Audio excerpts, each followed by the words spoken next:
On January 20th, 2024, campus police at Western Washington University Police Department received a call about someone breaking into a vehicle in a university parking lot. Sergeant Wolf Lipson and Officer Robert Anderson were immediately dispatched to the scene. But what Officer Anderson didn't realize yet was that the vehicle being broken into was actually his own personal truck. When officers arrived, they quickly ordered the suspect to show his hands and get on the ground. The man complied. He was placed face down, handcuffed, and taken into custody. At this point, the situation appeared to be completely under control. But then, Officer Anderson walked up to the suspect and said something that instantly changed the tone of the entire encounter. "That's my ride you were breaking into." The suspect responded saying he thought it was a different truck, but within seconds, something shocking happened. Officer Anderson suddenly struck the handcuffed man directly in the face, and it was all caught on body camera.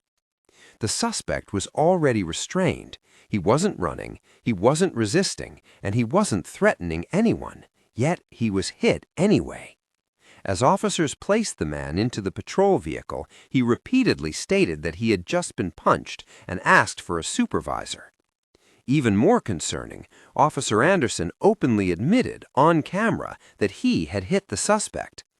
Later, the suspect began complaining about difficulty breathing and pain in his collarbone, requesting medical attention. Paramedics were eventually called to the scene to evaluate him. Now, here's where things get legally important.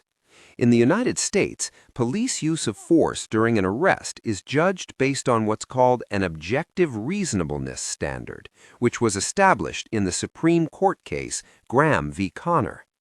This standard asks three simple questions. How serious was the suspected crime? Did the suspect pose an immediate threat? Was the suspect resisting or trying to escape? In this case, the suspected crime was a non-violent property offense. The suspect was already handcuffed, and he was not attempting to flee. That makes the facial strike extremely difficult to justify under constitutional guidelines. After the incident, another officer reviewed the body camera footage and reported it directly to the department chief. An independent investigation was launched by the Mount Vernon Police Department. Soon after, both Officer Anderson and Sergeant Lipson were placed on paid administrative leave. Internal review later concluded that Officer Anderson violated multiple department policies and that Sergeant Lipson also failed to properly intervene or de-escalate the situation. The case was eventually forwarded to prosecutors, and Officer Anderson was charged with fourth-degree assault. He later pleaded guilty. As part of his sentence, he received probation, a fine, and was ordered to attend anger management classes. He was also terminated from the department. However, in a surprising turn, less than 3 months after being fired, Anderson was rehired by another law enforcement agency. Meanwhile, the suspect was still charged with unlawfully entering a vehicle.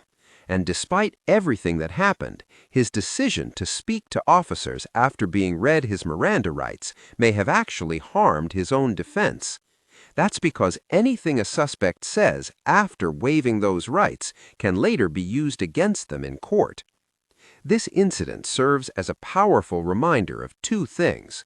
First, officers must remain professional even when a crime becomes personal. And second, suspects should always understand their legal rights before choosing to speak, because in situations like this, one emotional decision on either side can completely change the outcome. Let us know your thoughts in the comments below. And don't forget to like, subscribe, and turn on notifications for more real body cam breakdowns.